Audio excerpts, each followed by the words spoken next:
Canada's new Prime Minister just touched down from a 72-hour emergency mission to India, and the trade deal they're hammering out could redirect $87 billion away from the American economy. But here's the part the media isn't connecting. This isn't about tariffs or timber exports. This is Canada's survival strategy after the President of the United States publicly joked about annexing them and threatened their economy with total destruction. If you've been watching the US-Canada relationship unravel in real time, what Mark Carney just set in motion will permanently reshape North American power dynamics for the next half-century. First, you need to understand who's orchestrating this. Mark Carney. He ran the Bank of Canada from 2008 to 2013, steered the country through the financial crisis without a single bank failure. Then he ran the Bank of England from 2013 to 2020. He's the only person in history to govern central banks in two G7 nations. And now, he's running an entire country facing an existential threat. Meet Thomas LeBlanc. 61 years old. Owns a lumber mill in northern Quebec. His family started that business in 1978. In 2024, 35% of Thomas's exports, about $18 million in revenue, went to American buyers. Relationships built over 40 years. Handshake deals that became ironclad trust. Then Trump announced 25% tariffs on Canadian lumber in January 2025. Thomas got a phone call from his main U.S. distributor. "Tom, we can't absorb these costs. We're switching to Oregon suppliers." "I'm sorry." Just like that. 4 decades of partnership erased. Thomas told me, "I got the call on a Tuesday morning. By Tuesday afternoon, I was calculating which of my 240 workers I'd have to let go.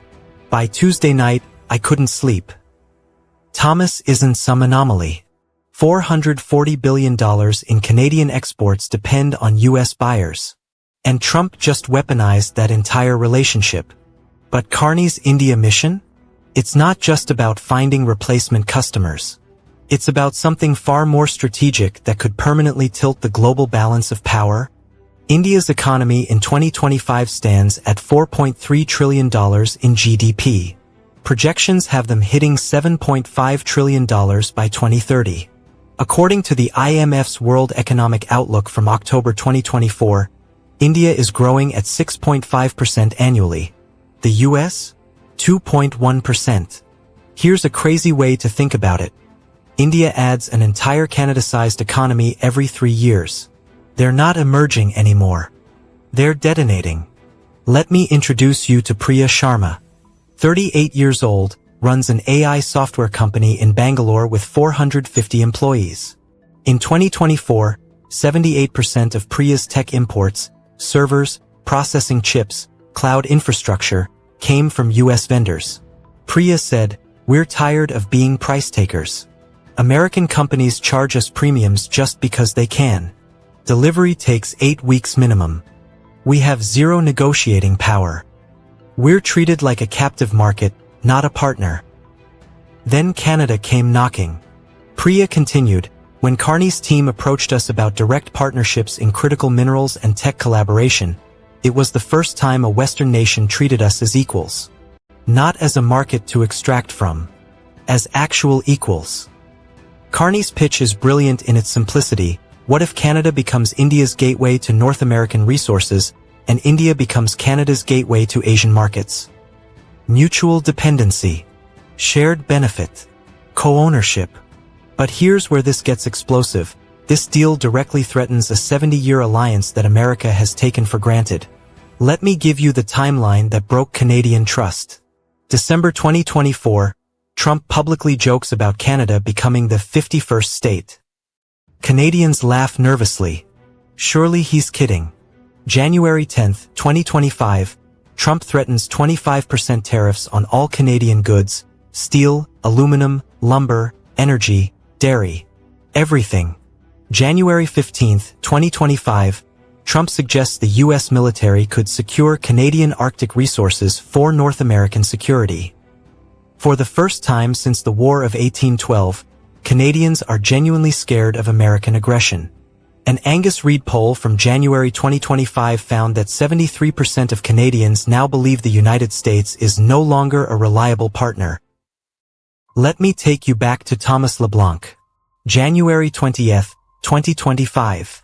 He organized an emergency town hall. 180 workers and their families packed into the community center. Thomas stood up in front of people he's known for 30 years. People whose kids he watched grow up. Whose weddings he attended. And he told them he might have to lay off 60% of the workforce by March.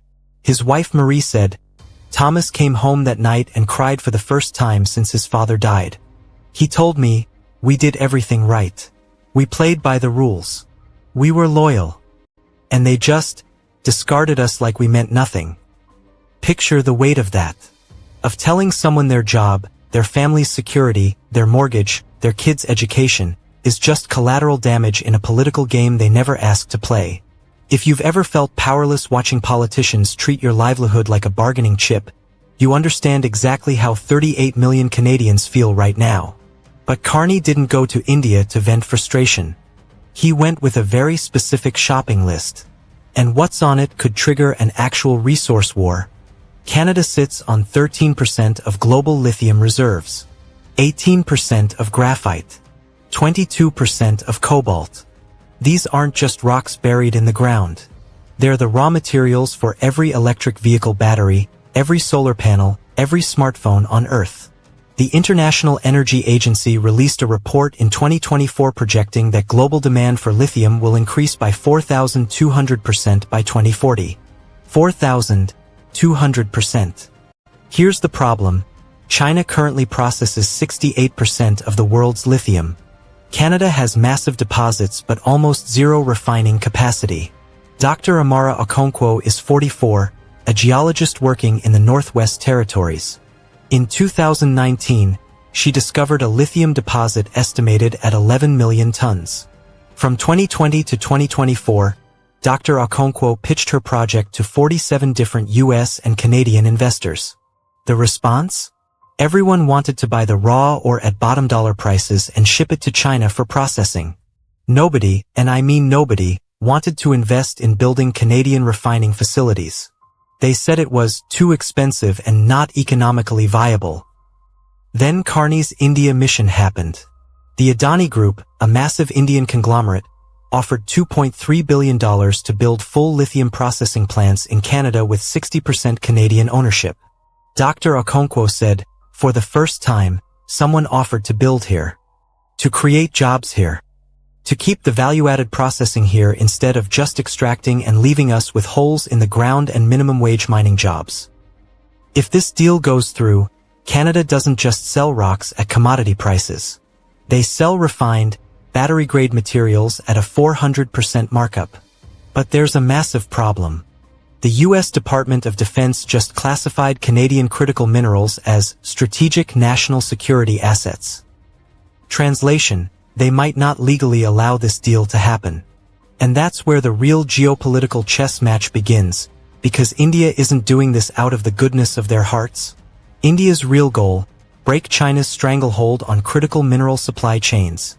A Brookings Institution report from December 2024 concluded that an India-Canada partnership could reduce Chinese processing dominance from 68% to 42% by 2035. This isn't just trade. This is India positioning itself as the world's third superpower while the US and China are busy trying to destroy each other. Rajiv Mehta, India's Minister of External Affairs, is the architect behind this strategy. He created India's strategic autonomy foreign policy. His vision? The 20th century was about choosing sides, US or USSR, capitalism or communism. The 21st century is about creating alternatives. Canada gives us leverage against both Washington and Beijing. He continued, when America treats allies like servants and China treats partners like debtors, there's enormous space for a third model, genuine mutual benefit. Here's what shocked Canadian negotiators. India is offering something the US never would. Co-ownership. Joint ventures. Technology transfer. Not extraction. Partnership. Imagine being in a relationship for 70 years where you're always the junior partner, always making concessions, always accommodating, always second. Then someone new shows up and says, "What if we build something together as equals?" If you've ever watched a friend finally leave a toxic relationship and find someone who actually values them, that's the energy shift happening between Canada and India right now. But the United States isn't going to just sit back and watch this unfold. Their response is already in motion, and it's aggressive. January 28, 2025. The U.S. Secretary of State made an unannounced emergency visit to Ottawa. No press conference. No photo op. Just closed-door meetings. Behind those doors, the message was crystal clear: prioritize India over us, and there will be consequences. Reuters got an exclusive leak on January 29. The U.S. threatened to revoke the NORAD agreement if Canada proceeds with the Indian critical minerals deal. NORAD, the North American Aerospace Defense Command. The joint U.S.-Canada defense system that's existed since 1958. They're threatening to dismantle continental defense over a trade deal. Rebecca Cho is 39. She owns a Canadian auto parts manufacturing company in Ontario. 80% of her revenue comes from supplying Ford, GM, and Stellantis. She got a phone call from Ford's procurement department. "Rebecca, we're hearing rumors about India deals. Just want to remind you, our contracts include patriotic sourcing clauses. We can't buy from companies working with competitors to U.S. strategic interests." Rebecca told me, "It felt like blackmail. Like they were saying, you're either with us or against us. Choose." There's no middle ground. No nuance. Just threats. So what did she do? "I'm actively pursuing India partnerships for the other 20% of my business. Diversifying. Because I learned the hard way, you can't put all your eggs in one basket, especially when that basket keeps threatening to dump you out." According to a Canadian Manufacturers and Exporters survey from January 2025, 67% of Canadian manufacturers are now actively seeking non-U.S. buyers for the first time in their company histories. If you run a business and 80% of your revenue comes from one client who's becoming increasingly volatile and unpredictable, what do? You find new clients before you're forced to close your doors. But there's a hidden cost to this economic divorce that nobody's talking about, and it's already started bleeding jobs. Here's the brutal reality. Trade pivots take 5 to 7 years to fully implement. A World Bank analysis from 2024 on trade transitions found that countries shifting their primary trade partners experience an average 2.3% GDP contraction in the first 3 years. For Canada, that's over 100,000 jobs in the transition period. Meet the Martinez family from Winnipeg. Carlos Martinez is 47. He worked at a Boeing supplier plant for 19 years. Steady paycheck. Good benefits. Secure retirement plan. January 2025, the plant announced a 40% workforce reduction due to uncertain U.S. contract renewals. Carlos was laid off January 31st. He has 2 kids in high school. A mortgage at $2,400 a month. His wife Lucia works part-time as a dental hygienist, pulling in about $1,800 monthly. Carlos said, "I'm not anti-American. I have cousins in Minnesota. We visit each other for holidays. But I can't feed my family on nostalgia for a partnership that doesn't exist anymore." Here's what Carlos did. He enrolled in a government retraining program for the renewable energy sector, specifically tied to India clean energy deals. And that's where the hope comes in. Carney announced an $8.7 billion transition fund for worker retraining, focused on sectors aligned with India trade, renewable energy, critical mineral processing, pharmaceutical manufacturing. Here's a surprising stat. India's pharmaceutical companies already produce 40% of the generic drugs that Americans consume. Canada wants to become a manufacturing hub for that industry. Projections: 45,000 new pharmaceutical manufacturing jobs by 2028. But here's the question that's literally tearing Canadian society in half right now. Is this bold independence or reckless abandonment of the most important ally they've ever had? Canadians are split almost perfectly down the middle. A Nanos research poll from January 2025 found 48% support the India pivot strategy, 44% oppose it, 8% are undecided. But here's where it gets really interesting, it's a generational divide. Canadians under 40? 67% support. Canadians over 60? 71% oppose. Let me paint you a picture of what's happening at family dinner tables across Canada. The Fraser family. Thanksgiving dinner, February 2025. Jim Fraser, 68, retired auto worker, lifelong Liberal voter. My father landed at Juno Beach in 1944, fighting alongside Americans to free Europe from tyranny. We've been brothers in arms for 80 years. And we're throwing that away because Trump hurt our feelings. His daughter, Nicole Fraser, 34, works as an environmental consultant. Dad, I respect what Grandpa did. I truly do. But that America doesn't exist anymore. They elected a president who called us a national security threat. Who joked about invading us. At what point do we stop being the loyal friend to someone who treats us like garbage? The dinner ended early. The family fractured over a fundamental question of national identity. Picture sitting across the table from someone you love, someone who raised you, who sacrificed for you, and realizing you now see the world in completely incompatible ways.